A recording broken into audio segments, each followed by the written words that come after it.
네, 안녕하세요. 리필가이 현선영입니다. 오늘도 여러분들께서 궁금해하시는 부분들을 설명드리고자 이렇게 카메라 앞에 섰습니다. 오늘 설명드리려고 하는 내용은 좋은 필러와 나쁜 필러를 구별하는 방법, 그리고 필러를 잘하는 의사, 잘 못하는 의사, 이게 어떻게 다른지 이런 부분들을 이제 설명을 좀 드리려고 이렇게 카메라 앞에 섰습니다. 오늘 이제 지난번에 한번 설명드렸던 내용을 조금 더 이렇게 깊이 얘기를 해보려고 하는 건데요. 어떤 부분이냐면 이제 좋은 필러, 나쁜 필러 분명히 있습니다. 하지만은 또 필러를 잘하는 의사와 필러를 잘 못하는 의사가 있습니다. 예. 그래서 아무리 좋은 필러라도 실력이 없는 분께서 시술을 하시면은 아무래도 문제가 생길 수 있습니다. 이제 부작용도 생길 수 있고 혈관 막힘에 의해서 치명적인 부작용도 생길 수 있고 그렇습니다. 근데 또 반대로 이제 아무리 나쁜 필러도 또 좋은 선생님이 이제 잘 시술을 하고 좋은 재료와 좋은 기구를 쓰면 더 좋지만은 나쁜 필러를 또 좋은 실력이 뛰어난 선생님이 사용하시면 그래도 결과가 좋게 나올 수 있느냐, 예, 그 부분은 또 아닌 것 같아요. 예, 그거는 어쩔 수가 없는 게요.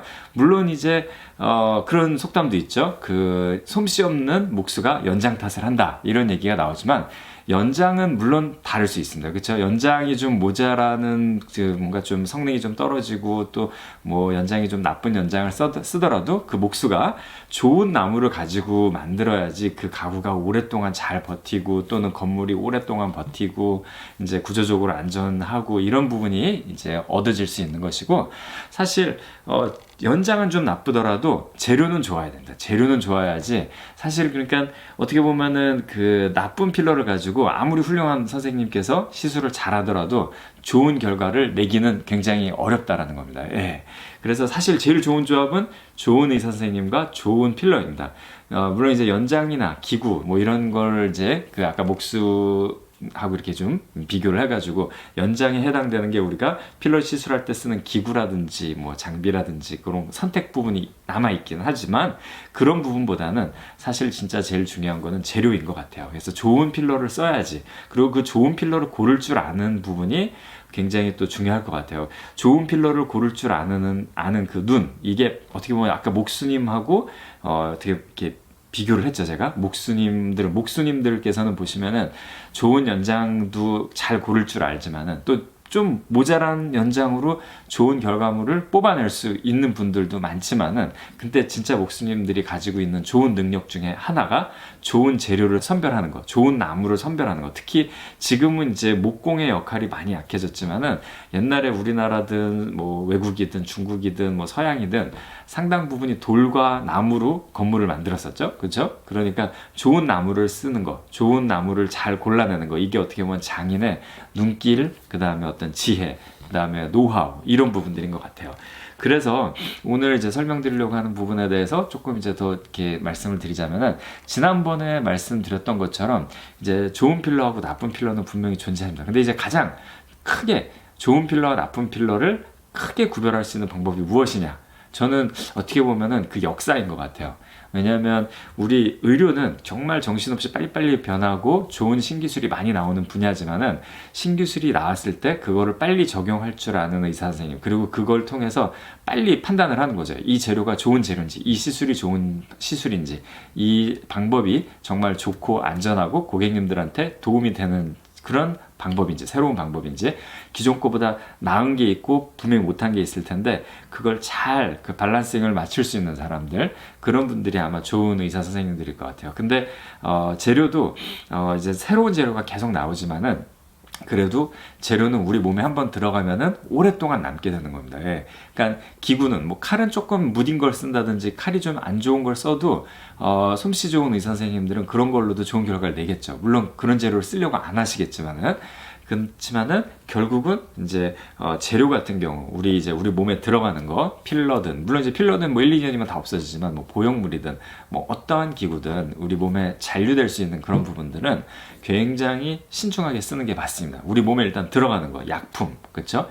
또는 뭐 이렇게 우리 몸에 정형외과 같은 데서 이렇게 골절이 있을 때 티타늄을 대고 이럴 때도 가장 좋은 재료만 쓰시거든요. 정형외과 선생님들께서도 가장 뭐 티타늄 중에서도 그냥 정말 그 아주 인정이 돼 있고 안전하다고 정평이 나 있는 뭐 독일제 제품들, 이런 걸 쓰는 것처럼 사실 우리 몸에 일단 들어가는 거라면은 가장 좋은 걸 쓰는 게 맞습니다. 예, 그래서 그런 좋은 거와 나쁜 거의 구별점이 뭔가, 저는 역사라고 아까 방금 제가 말씀드린 것처럼 사실 이제 레스틸렌이든 어떤 신약이든 이제 레스틸렌 필러든 또 엘란스 필러든 이런 이제 좋은 최고급 필러들이 갖고 있는 특징 중에 하나가 바로 역사인 것 같아요. 역사라는 부분은 그 제품이 맨 처음에 나왔고 맨 처음에 그 혁신적인 제품을 만들 때 그 어떤 아이디어와 열정도 있지만은 사실 이제 새로운 제품을 시장에 새로 내놓을 때 시장이라고 하는 게 이제 뭔가 좀 이상한 표현으로 들릴 수 있지만은 왜 그렇게 표현을 하냐면 이게 마켓에 나오기 전에 굉장히 검증 단계가 많아요. 제일 중요한 게 이제 보건이나 이런 당국들, 그러니까 뭐 우리나라로 치면 뭐 식약처, 보건복지부 이런 데서 새로운 재료가 나왔을 때, 새로운 의료 시술이 나왔을 때 이게 안전한 건지 아닌지 이걸 굉장히 심각하게 아주 평가를 하거든요. 근데 이제 첫 번째 그 어떤 테스트를 통과하는 지금 이제 또 코로나 바이러스에 대한 면역 이제 백신들 이런 걸 만들려고 하는데 이 첫 번째가 되기 위해서 굉장히 어렵죠. 근데 지금 이제 코로나라는 특성 때문에 조금 허가를 쉽게 해주려고 하는 거지 대부분 신약이든 새로운 시술이든 맨 처음에 새로운 개념이 나왔을 때 그걸 통과시키는 거는 굉장히 어려워요. 굉장히 어렵고 힘든 과정이고 통과시켜서 성공시키느냐 안 시키느냐에 따라서 그 이후의 역사가 다 달라지는 거고 그렇기 때문에 정말 심혈을 기울여서 안전하고 아주 철저하게 검증된 제품을 내놓으려고 하는 경향이 있어요. 그래서 사실은 초기에 나온 제품들이 훨씬 더 좋은 경우가 많죠. 그렇죠? 그러니까 우리나라로 치면 뭐 갤럭시 같은 게 다른 이후에 나온 스마트폰보다 훨씬 더 좋은 것처럼 또 뭐 애플이나 이런 컴퓨터들이 아이폰 뭐 이런 것들이 아직도 좀 그 기술 격차를 따라잡기 힘든 그런 부분들이 있는 것처럼 이제 선도적인 업체들 제품이 확실히 더 좋기는 한 것 같아요. 그리고 이제 아무래도 이 부분에 있어서 새로 나온 제품들은 가격에 호소를 할 수밖에 없어요. 그러니까 레스틸렌보다 조금 저렴하지만 한 7-80% 정도 성능을 갖고 있어요. 이런 게 이제 그 어떤 새로운 업체들이 갖고 있는 어떤 한계죠. 그러다 보니까 조금 이제 비용이 떨어지고 가격이 떨어지다 보니까 또 그만큼 이제 좋은 재료를 쓰기가 조금 점점 어려워지는 거죠. 전에 말씀드린 것처럼 필러의 원료를 생산할 수 있는 나라는 이제 뭐 스웨덴이라든지 일본이라든지 몇 개 국가로 딱 정해져 있어요. 그리고 거기에서 이제 원료를 사와 가지고 그 원료도 이제 등급이 다 있죠. 뭐 1등급부터 뭐 100등급까지 이렇게 좀 질이 낮은 것까지 다 있는데 이제 이런 부분들에서 아무래도 원가 절감이 들어가면은 인체용보다는 약간 공업용에 가까운 그런 제품을 쓸 수도 있고 아무래도 좀 저가 필러의 단점이 저는 그건 것 같아요. 그래서 저가 필러들이 문제를 일으키는 것도 많이 봤고 또 학회에 올라오는 그 데이터들도 많이 봤고 그랬는데 결국은 그래서 경험이 많은 선생님들 그래서 다양한 케이스를 경험했고 15년 이상 이렇게 하신 분들은 대부분 이제 이 시장에 나와 있는 것 중에서 어떤 게 고객님들께 좋고 어떤 게 나쁘고 이걸로 금방 구별하실 수 있으세요. 네, 왜냐면 그게 이제 15년 동안 여러 가지 걸 다 테스트해 볼 수밖에 없는 그런 길을 걸어 오시기 때문에 그렇다고 보시면 될 것 같아요. 그래서 어떻게 보면은 좀 이름이 있는 제품들, 뭐 레스틸렌, 엘란세, 뭐 체온 프리미엄 이렇게 좀 역사가 오래되고 시장에서 다 데이터가 검증이 된 그리고 의료 환경에서도 다 데이터가 검증이 된 그런 제품들을 쓰는 게 제일 좋은 것 같아요. 그리고 이제 필러의 부작용에 대해서 간단하게 또 한번 정리를 해보면은 주기적으로 3개월 이후에 필러 맞은 지 3개월 정도 지났는데 뭔가 피곤하거나 또는 면역력이 떨어지거나 잠이 잘 못 잤거나 이럴 때 얼굴이 필러 맞은 부위가 갑자기 붓고 빨개진다든지 이런 현상이 있을 수 있어요. 이거는 감염은 아니세요. 감염은 그렇게 뒤늦게 3개월 이후에 나타나지 않고요. 이거는 이제 지연성 면역 반응입니다. 그래서 이런 거는 고급 필러에서는 거의 안 나타나요. 네. 근데 이제 조금 질이 떨어지는 필러들에서 이 현상이 굉장히 다양하게 많이 나타나고 저는 이제 레스틸렌 같은 경우에 그 현상을 본 적이 한 번도 없어요. 엘란세 같은 경우는 또 휘로한산 필러가 아니기 때문에 그런 현상이 없었고요. 근데 이제 약간 질이 떨어지는 필러들이 이제 문제가 생겨서 저희 병원에 오셔서 그걸 더 진찰을 하고 있는 걸 다 녹여드리고 이런 이제 케이스가 꽤 많이 있는데요. 이거는 녹이고 정확한 포인트에서 잘 접근을 하면은 완벽하게 해결이 됩니다. 다시는 재발이 안 되게 할 수 있는 부분이기 때문에 걱정은 안 하셔도 되는데 단 이제 필러 중에서 이렇게 좀 그 로컬라이제이션 된다고 이렇게 국소적으로 한 군데 모이지 않고 자꾸 퍼지는 애들이 있어요.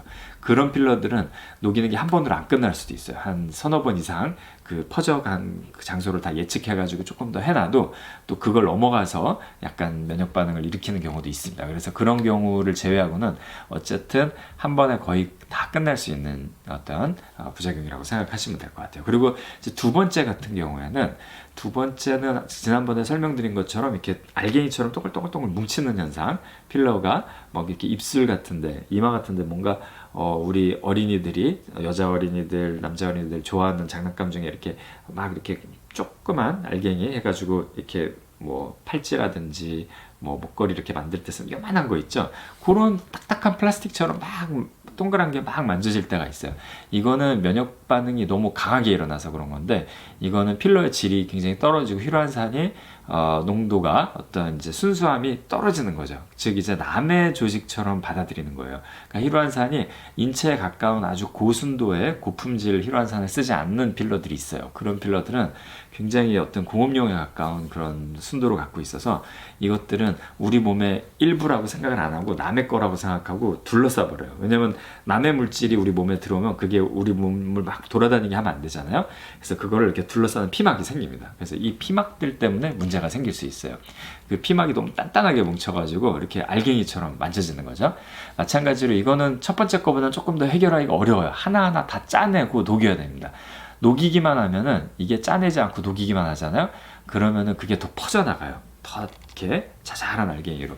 그렇기 때문에 그 최대한 안에 있는 부분들을 다 빼내고 바늘로 찔러가지고 하나하나 다 찾아내야 되는데, 때로는 초음파를 동원해야 될 수도 있고 손끝의 감각을 동원해야 됩니다. 그래서 다 해결한 다음에 녹이는 겁니다. 그래서 근데 이거는 이제 좋은 필러에서는 단 한 건도 저는 목격을 한 적이 없고요.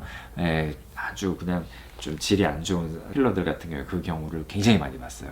필러들은 좀 주의해서 써야 된다, 이런 부분을 좀 말씀드리고 싶고요. 그리고 이제 하나, 이제 꿀렁꿀렁 거리는 거, 이게 이제 세 번째, 이마 같은데 이제 필러가 들어갔는데 이게 마치 꾹꾹 누르면은 마치 신장이 안 좋은 사람들을 이렇게 부종이 왔을 때 눌렀다가 떼면 안 올라오는 거, 이런 현상처럼 아주 그냥 눌렀을 때 복원을 못하는, 탄성이 없는 꿀렁꿀렁거리는 물질로 안착이 되는 경우가 있어요. 이 경우는 당연히 다 녹여버리고 짜낼 수 있는 건 또 짜내야 됩니다. 이것도 좀 그 원형이 그대로 유지되는 경우가 많아요. 흡수가 안 되고 필러가 외부 이물질처럼 인식이 되는 건데 좀 다른 형태로 인식이 되는 거죠. 그래서 이물질 같기도 하고 아닌 것 같기도 한데 뭐 이러면서 피막도 안 생기고 그냥 그 필러가 들어간 자리에 그냥 머물고만 있는 거예요. 서서히 흡수되면서 자기 조직화되지가 않고 또는 이제 배출되거나 이러지도 않고, 그래서 이런 경우는 다 짜내고 녹이고 하는데 굉장히 좀 작업이 커지죠. 네, 아무래도 시술 자체가 큰 시술이 돼요, 녹이는 걸. 왜냐면 이마가 넓은 조직이기 때문에 이걸 하나하나 다 해결하려면 시간이 조금 걸립니다. 근데 어쨌든 이것도 다 해결할 수 있는 거고, 좋은 필러에서는 한 번도 나타난 적이 없는 그런 증상 중에 하나입니다. 그리고 이제 네 번째는 요즘 잘 쓰지 않는 필러인데, 옛날에 아쿠아 필링 필러라는 필러가 있었는데, 이제 그 필러 같은 경우에 이제 가슴이나 이제 얼굴에 넣었다가 이게 주변 조직, 지방 조직을 녹이면서 이렇게 산불 번지듯이 번지는 경우가 있어요. 안에 조직을 타고 막 이런데 타가지고 뭐 가슴에 넣은 게 배에서 발견된다든지 이런 경우가 있었는데, 이 필러는 요즘 쓰지 않는 필러니까 걱정은 안 하셔야 됩니다. 근데 간혹 다른 병원에서 좀 아직도 쓴다는 얘기가 있어서 조금 걱정은 되는데, 근데 이제 소량씩 이런 이제 위험한 필러들은 쓰더라도 이 주변 조직들하고 일종의 약간 면역 반응 같은 걸 일으키면서 녹이면서 나가더라고요. 그래서 굉장히 좀 안 좋은 필러 중에 하나입니다. 그래서 필러는 일단 기본적으로 굉장히 안전한 물질이지만은, 그 안전한 시술이지만 좋은 필러, 나쁜 필러를 잘 선별해서 선택해서 할 줄 아는 경험이 많은 의사 선생님한테 가야지 좋은 시술을 받을 수 있다는 게, 이게 오늘의 결론일 것 같아요. 그래서 언제든지 궁금하신 부분 있으시면은 리필가의 허선영, 리프팅과 필러한 남자 허선영한테 말씀해 주시면 감사하겠습니다. 감사합니다.